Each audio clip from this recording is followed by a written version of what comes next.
My wife cheated on me, and the way I found out felt like a scene from a bad movie. I never thought I'd be that guy. You know, the one typing furiously into a relationship subreddit at 3 a.m., eyes burning, hands shaking, wondering how the hell his life spiraled into a reality show. But here I am. And if you think you've heard every cheating story under the sun, trust me, this one still managed to break me in ways I didn't expect. My wife, let's call her Sarah, and I were that couple. The everyone's jealous of your love type. Or at least, that's what I thought. Until I uncovered a string of lies so deep it made me question whether I ever knew the woman I married. And the worst part? I found out not in some dramatic confrontation. Not even through a suspicious text. I found out because of a stranger's mistake, and the unlocked passenger door of a parked car. Buckle up. This one's going to hurt. Long-time lurker, first-time poster.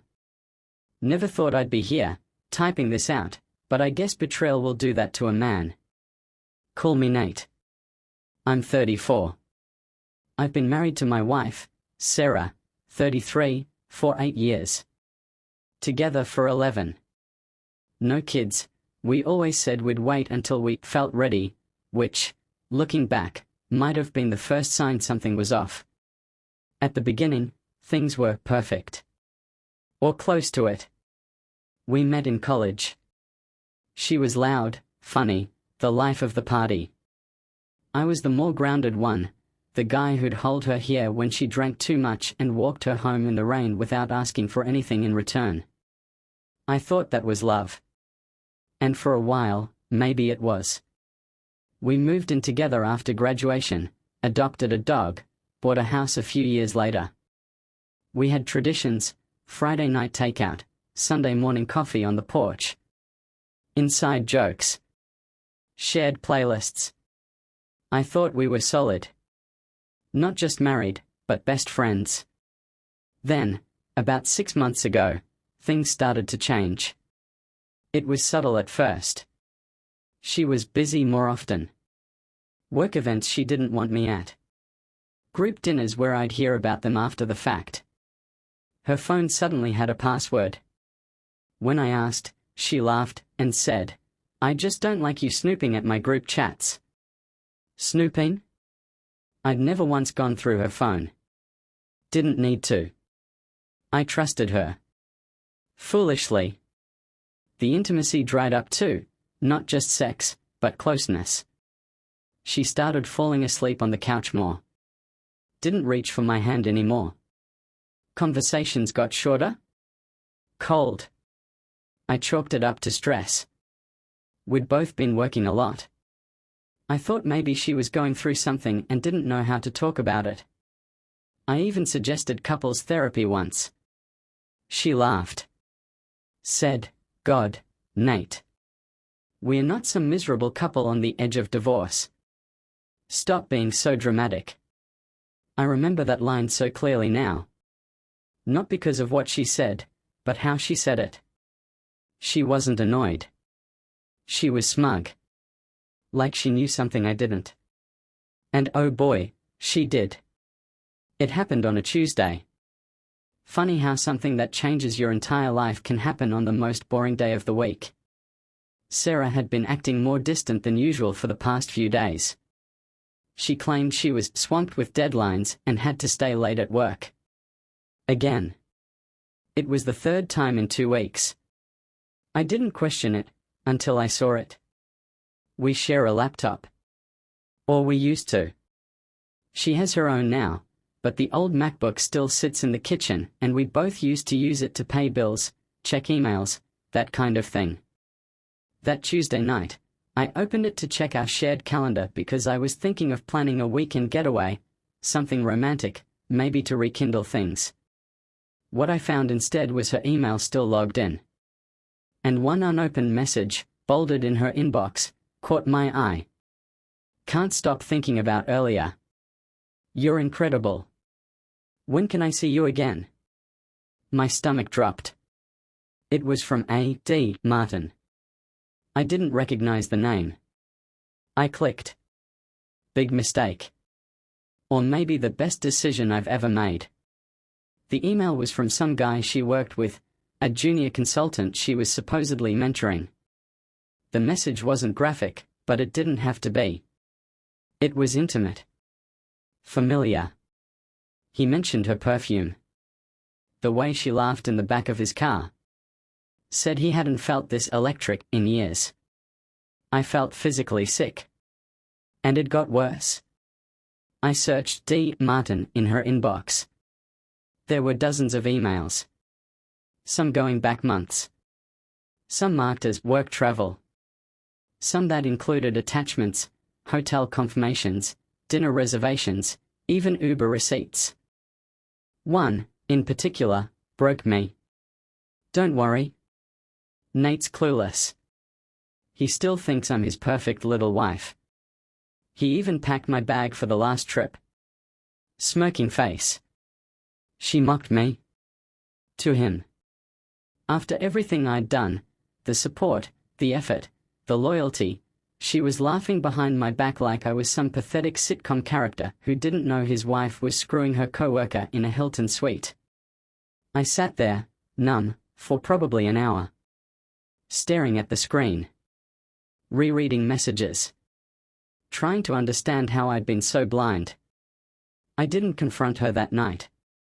I didn't say a word. I closed the laptop. Went upstairs. Pretended to be asleep when she came home smelling like wine and someone else's cologne. That was the last night I ever looked at her the same way. I spent 2 days pretending.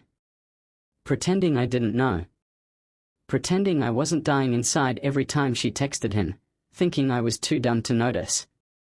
I needed time, to get my head straight, to figure out what to do, to decide whether I wanted revenge or closure. But by Thursday night, I couldn't take it anymore. We were in the kitchen. She was scrolling on her phone, laughing at something. Sitting on the counter like she used to when we were first dating. She even made pasta, her I'm a good wife dish. The nerve. Nate, she said mid-chew, you're quiet tonight. Everything okay? I didn't answer. I just pulled out the laptop, opened it to her inbox, and turned it around. Her face. I'll never forget the way her jaw clenched, the moment her fake smile disappeared like a blown-out candle. She looked at the screen. Then at me. Then back at the screen. Oh, she said. Not I'm sorry. Not I can explain. Just, oh. That was all I needed. You've been cheating on me for months, Sarah. Months. In hotel rooms I paid for. With a guy you lied about mentoring. Do you have any idea how that feels? She crossed her arms, instantly on the defensive. You went through my private emails? That's a violation, Nate. I actually laughed. A violation? Sarah, are you kidding me? You've been violating our marriage since April. She stood up, already switching tactics. From defensive to dismissive. You haven't exactly been fun to be around lately. You work late. You're boring. I needed someone who made me feel alive again. What do you expect? You could have just talked to me. She rolled her eyes. You would have cried and begged. Or worse, tried to fix things. Because that's what a decent human being does when their marriage is struggling. Oh my God, she snapped. Not everything is a drama, Nate. Sometimes people fall out of love. Get over it. That's when I went quiet. Because in that moment, I realized I'd already lost her. Long before this guy. Long before the emails. I'd been trying to save something she'd stopped believing in a long time ago. So I said the only thing that felt right. I want a divorce. That shut her up. She stared at me like I'd slapped her. You're serious? Dead serious. She didn't believe me at first. You're being dramatic, she scoffed. You're not actually going to divorce me over a fling. I didn't respond. I just walked out of the room. The next morning, she woke up to a printed copy of the divorce papers on the kitchen counter. I hadn't filed them yet. I wanted her to see them first. To understand that this wasn't a threat. It was real. That's when the panic kicked in. Suddenly she was texting me during work hours, stuff like, "Can we talk tonight? I think we're rushing into this. You don't have to throw everything away." Oh, now it's we. I ignored the messages. That night she came home early, looking disheveled and nervous. No makeup, hoodie on, hair tied back like she was trying to look innocent. She had tears in her eyes before she even spoke. "Nate, I screwed up. But can we at least try therapy before throwing away 9 years?" I stared at her. "Why? So you can lie better? Cheat smarter?" No. No. It wasn't like that. I felt neglected. I didn't know how to talk to you anymore. He was just a distraction. I cut her off. You used another man as your escape hatch instead of working on what we had. You mocked me in your emails. That's not neglect, Sarah. That's cruelty. She cried. Real tears this time. Not performative. She begged for a second chance. And for a moment, a brief, stupid moment, I almost felt guilty. But then I remembered the emails. The laughter. The smugness. Her calling me clueless.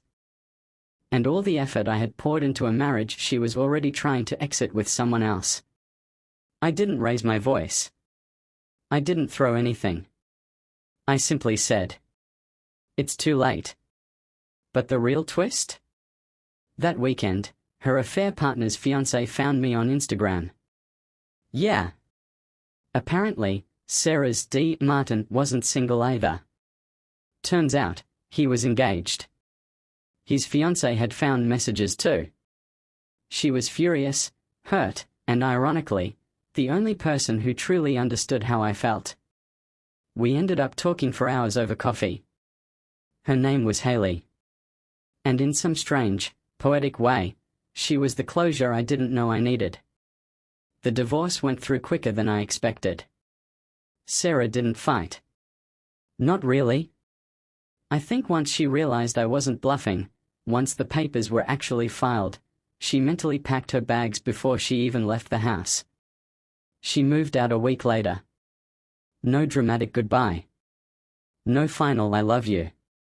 Just a box of leftover sweaters, a chipped coffee mug, and a silence that felt more like relief than grief. Funny thing is, the pain I braced for never hit me the way I thought it would. Sure, there were moments. Late-night spirals. The occasional punch in the gut memory. But over time, something strange happened. I started to breathe again. I started to sleep, really sleep, for the first time in years. I started to reclaim parts of myself that had been buried under years of emotional neglect. I picked up my guitar again. I started running. I reconnected with friends I hadn't seen in forever because I'd always been too busy keeping the peace. And Haley? The other betrayed partner? We stayed in touch. Not romantically, at least, not then. But in a weird, cosmic way, we became support systems for each other. Two people tossed out by cheaters, helping each other rebuild brick by brick. There was healing in that. One afternoon, I got a message from Sarah. Just one line. "Do you think we could ever try again?" I didn't reply. Not out of anger. But because there was nothing left to say. She had burned every bridge. Lied with a straight face. Gaslit me into thinking I was the problem when I was the only one trying. I had finally reached the stage of peace where the past didn't deserve any more of my future. If you're in a situation like mine, here's what I've learned. You are not stupid for trusting someone. They are cruel for abusing that trust. You don't need a perfect closure. Sometimes the absence of chaos is your answer. You are not broken. You are bruised, maybe. But not broken. And bruises heal. Walking away doesn't make you weak. It makes you someone strong enough to choose peace over pain. I'm not saying divorce is easy. It's not. But sometimes letting go of a toxic love is the kindest thing you can do for yourself. So yeah, she lost me. But I found myself. And trust me, that's a way better ending than anything she could have written.